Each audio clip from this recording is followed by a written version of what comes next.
Hello everyone, welcome to another video.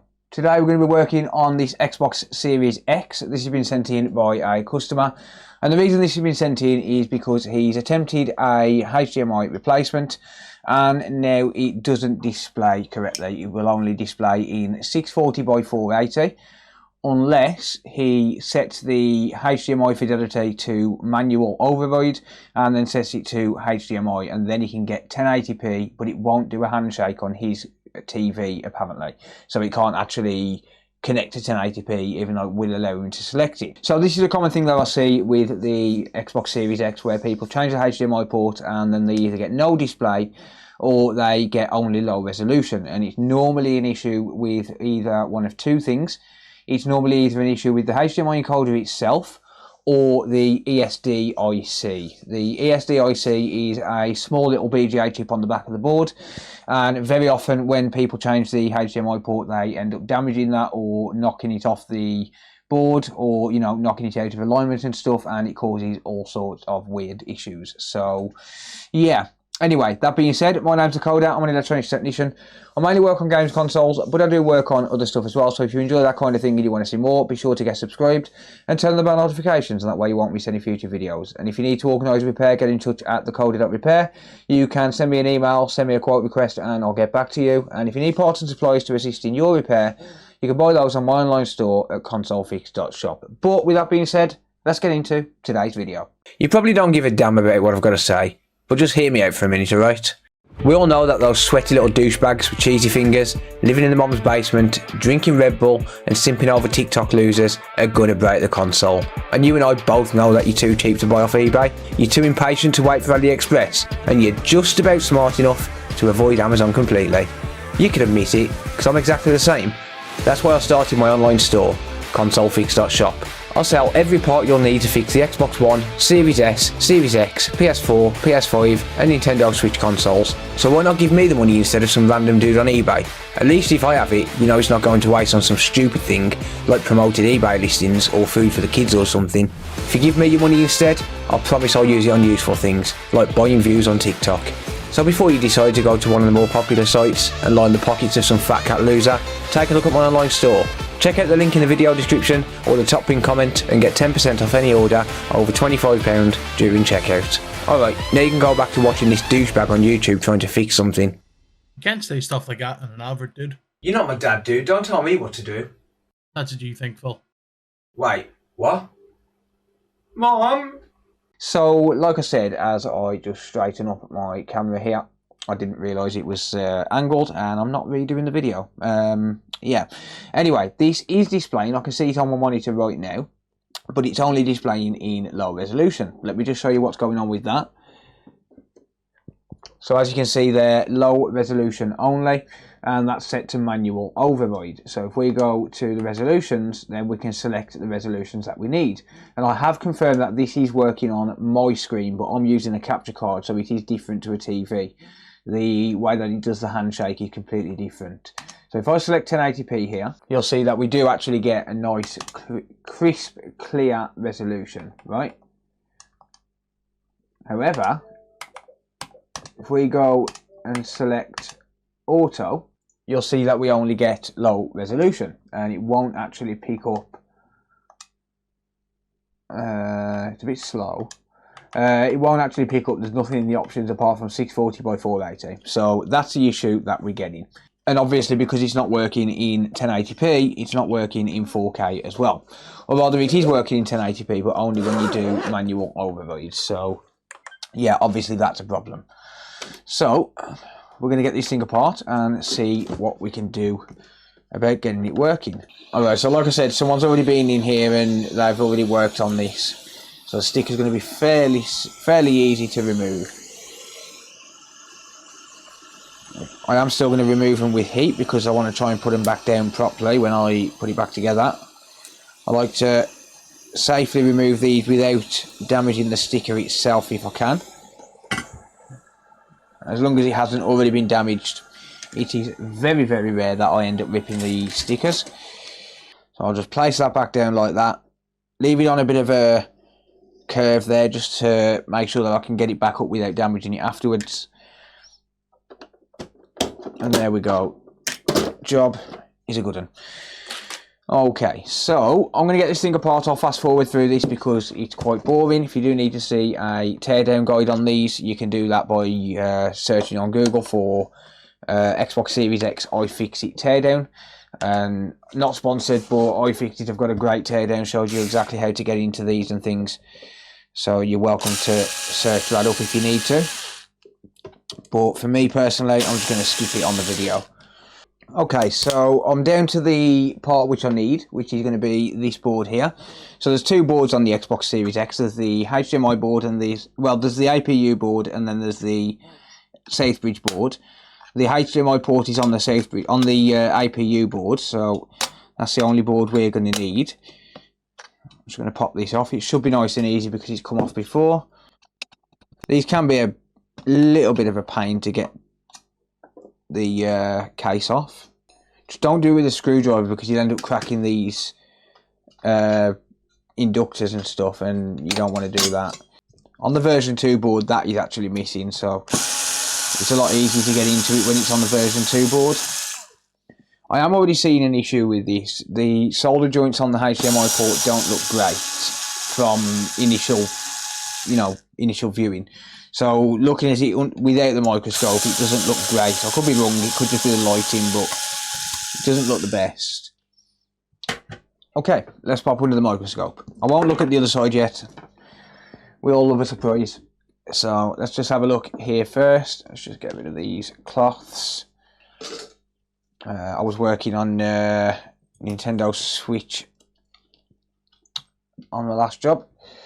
Okay, so HDMI port. We got bridges. Yeah. Thought I could see something funky. Yeah. Okay. So the HDMI port. I mean, first of all, that's not sitting down flat. But second of all, we've got bridges on the port itself. So that's why it's going to be causing an issue. I'm actually quite surprised that this is displaying at all, given that we've got a bridge to ground on pin. So pin 17 here is ground, and then we've got a bridge between pin 17, 16 and 15, and then some of these pins are not connected properly as well. So yeah, I'm actually quite surprised that this is displaying at all.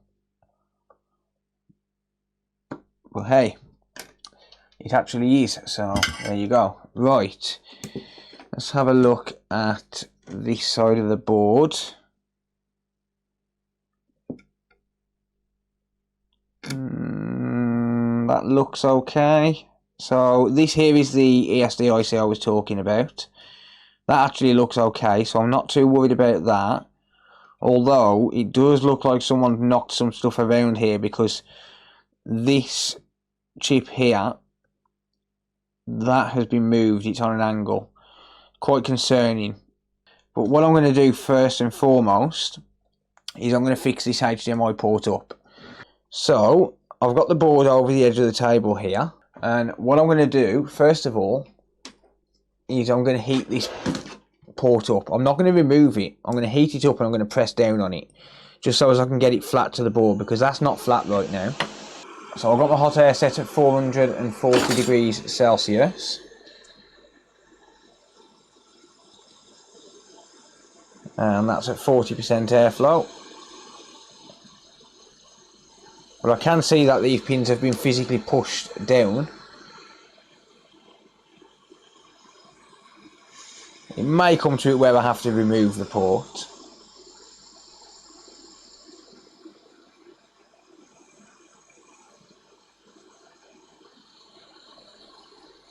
So the issues we've got is, number one, the port's not sitting flat. Number two, the port is bridged, so we've got some bridges on the pins. And number three, the pins are oxidised as well. They're not soldered great. So do you see that then? You see that push down?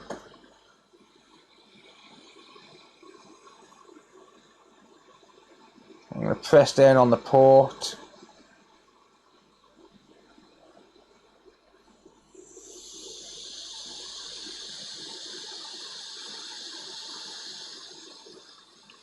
Let's wait for that to solidify. I could change the port, but if there's nothing wrong with the port, then there's no point, is there? Well, there we go, that's pressed down. Let's just have a look now. Okay, it's a bit better. A little bit better. It's nice and flat now at least.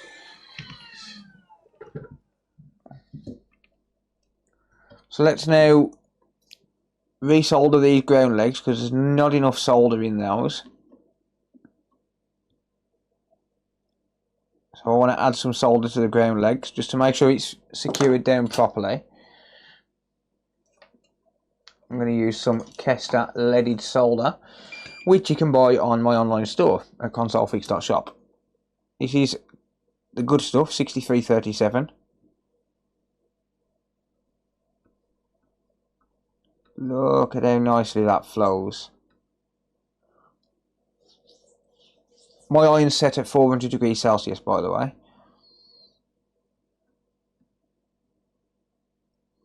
So we're working with a large, thick board, so we need the iron pretty warm.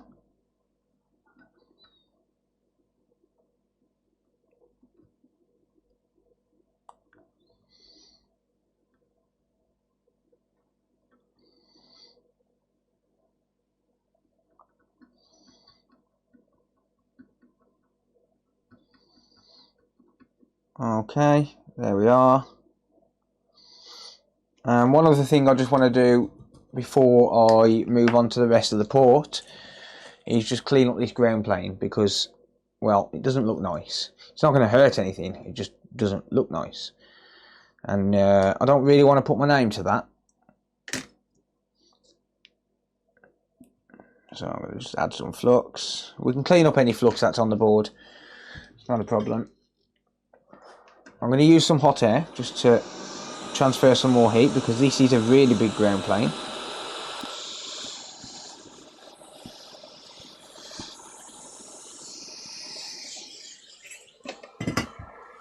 So not only is that going to clean up, but it's also going to assist me in cleaning up the gunk that's around the edge as well.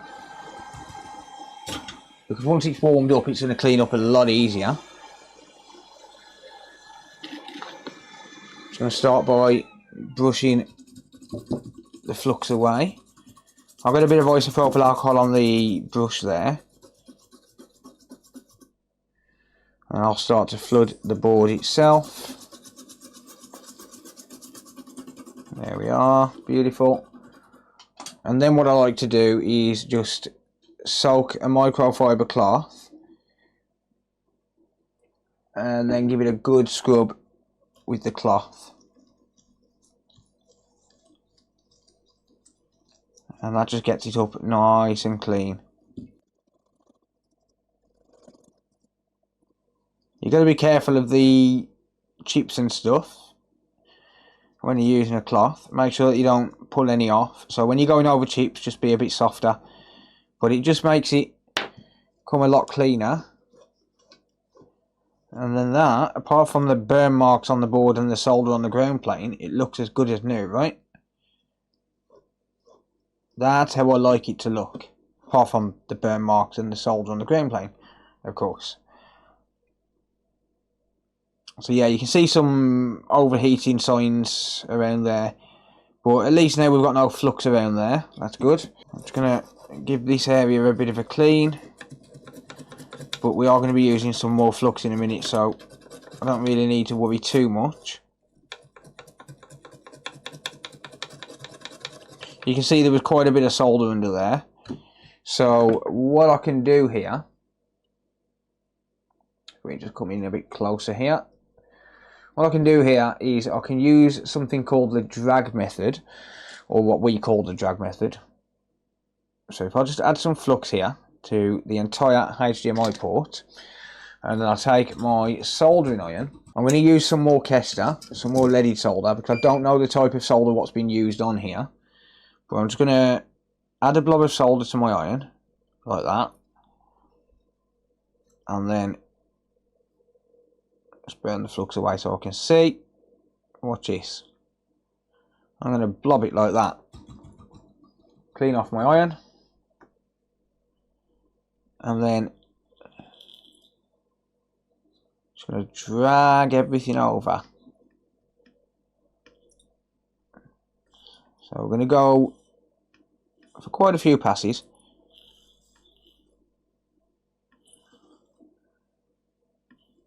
And what that's going to do is it's going to replace all of the solder which is on those pins with fresh leaded solder.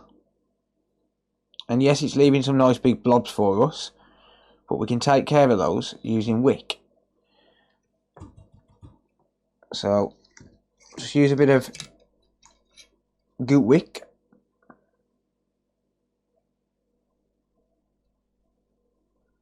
And then I'm just going to clean up the excess solder. Just like that. Beautiful. And I'm going to run over it again. And you can see we've still got one small little bridge there. So I'm just pulling this off with my iron. If we pull from the back to the front of the pins, it's going to tell me if there's any more bridges. There we are. Beautiful. Okay, that should be all the bridges gone.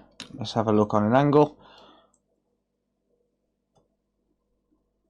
Might be one there. Yeah. I'm just putting the iron from back to front, cleaning it after every pass, and eventually that bridge disappears. Beautiful. Right, okay, so flood it with flux. We can't really use the microfiber cloth around here because these transient suppression diodes here are very, very fragile. So we're going to avoid doing that. We're just going to give it a good scrub. And I'm also going to scrub inside the port as well. And then what I'm going to do is just heat up the port once more. Because again, flux is going to come off a lot easier when the area is warm. I'm not going to flow it, not going to flow the solder or anything like that. Just going to get it nice and warm, just so as the flux gets brushed away on the port. I have got isopropyl alcohol on the brush here. You want to use a nice soft brush as well. Make sure we get right inside that port. Okay. A little bit more IPA. And then one final clean using a cotton swab.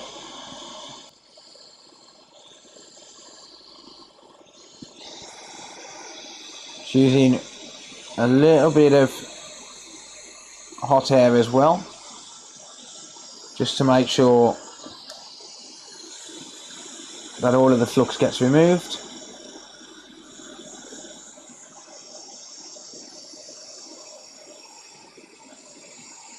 Okay, good. And I'm just going to dab it with the microfiber now, a dry part of the microfiber I should add.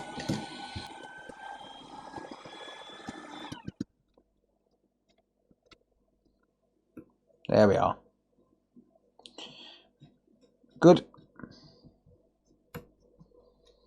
And those solder joints look a million times better. And that's not me being big-headed, it's true.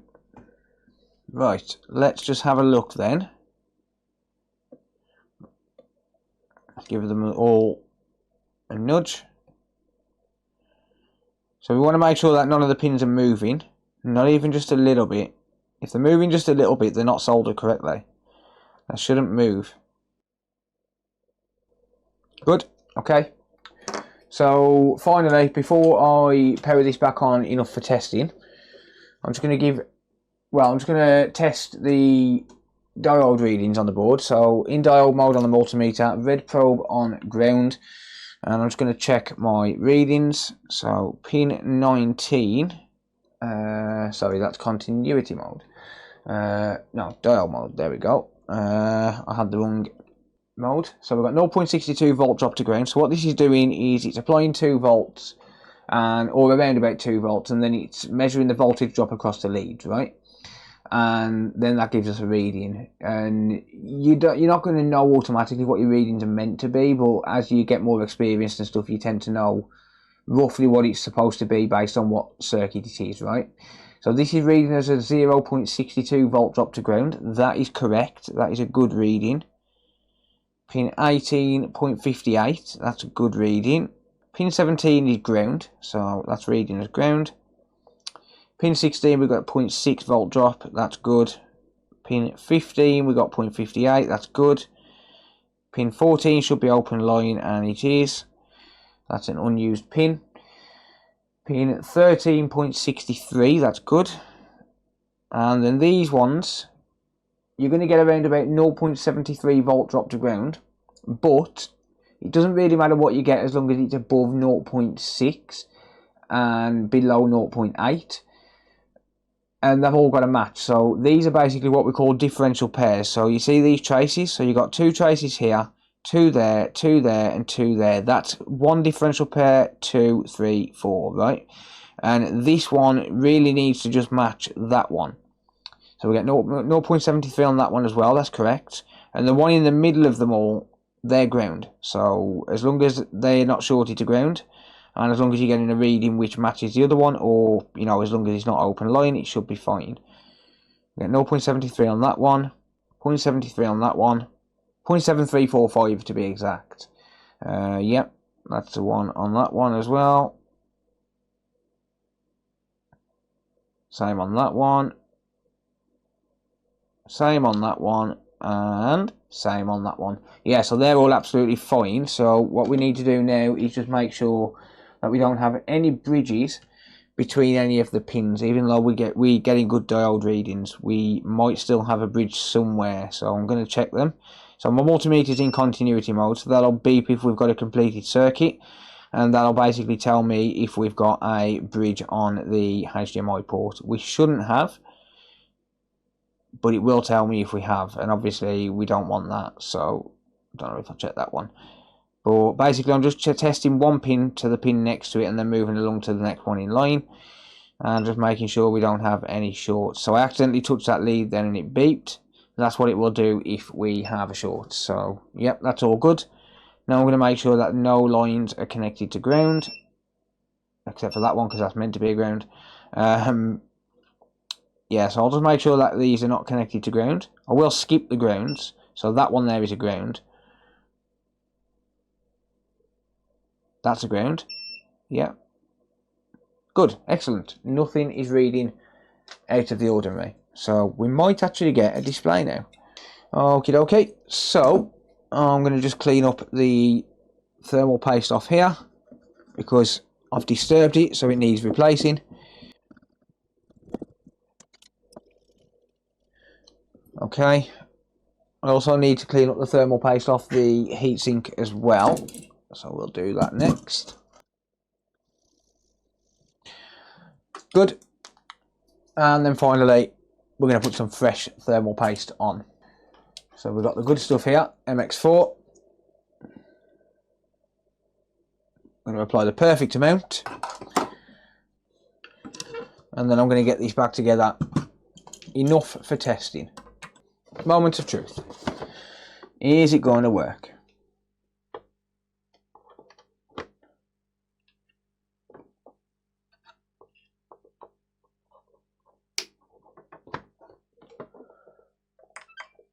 Okay, it powers on. Okay, that's a good sign. So that green screen you saw there was my capture card detecting new settings, you know, compared to the last time it was used. So it was on 640 by 480 and it's just automatically jumped into whatever resolution it's on. I'm just going to give it a quick test, see what's going on with it. Whoops, no, don't want network settings. Okay, it's in 1080p at the minute, and that's on auto detect. That is good news. Video modes. It says not to allow 4K. Okay, yes, it does support 4K, so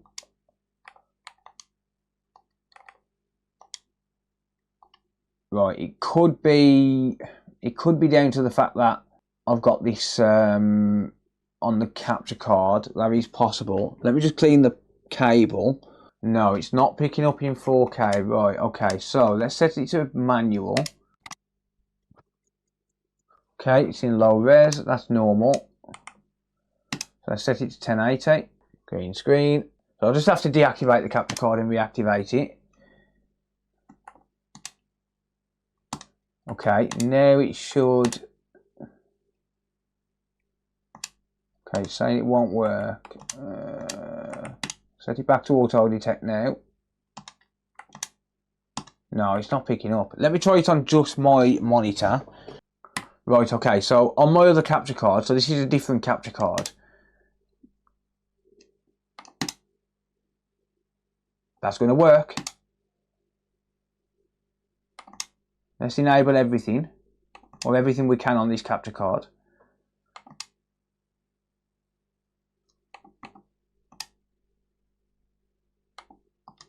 Okay, here we go. Boom. That's what I'm talking about. Let's get it. Let's go. Yes. We have 4K output and that is working. Right, let me just give it a couple more tests. So I've got myself a test SSD here. This is just a SSD enclosure. I'll sell these on the online store. SSD not included. But you can convert a normal 2230 SSD into a external SSD for the console. So I'll plug that in. We'll be using test SSD with multiple consoles. Yes. Okay. So, because there's no games on here, that means I can test this without worrying about having to download anything, right? So, we're going to go view contents. I've got to connect to the internet. Okay. It's probably going to ask me to update. Huh, no, I've got to sign in. Yeah, it wants a passcode. Damn it. Okay, I'll sign into my own account quickly. Getting your game ready. There we go. Boom.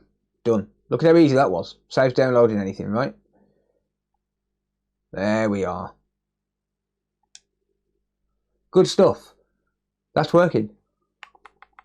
And then all I need to do is remove my account. Good stuff. Right, well, all that's left to do with this now is just to fully put it back together. I still need to test, obviously, the disk drive and stuff like that, but for the most part, this console is working. Obviously, I've tested 4K output. I will test 4K output on a TV as well, but I don't have one, you know, immediately to hand to be able to test that. And certainly not one that you guys can see on camera. So, yeah, the capture card will have to do, but it wasn't working on the capture card before, right? So, obviously, now it is, so it's fixed. Yeah, anyway, so turns out that the issue was just that the HDMI port was bridged and that it just wasn't soldered very well at all. Yes, not too interesting, I know, but I can only fix what's in front of me. I can only fix what gets sent in, so if you want me to do a video on something interesting, send me something interesting and pay me to do it as well, obviously. Yeah, anyway, but that being said, thanks very much for watching. Let me know what you think down in the comments down below. Are you surprised that it turned on? Because I certainly am. I'm surprised it turned on, and I'm surprised it displayed. Even more surprised that it displayed anything at all, given that, you know, pins were bridged and stuff. But yeah, there you go. Oh, I'll be yawning now. Anyway, thanks very much for watching. Don't forget to like it, leave me a comment. Don't forget to subscribe if you're new to the channel.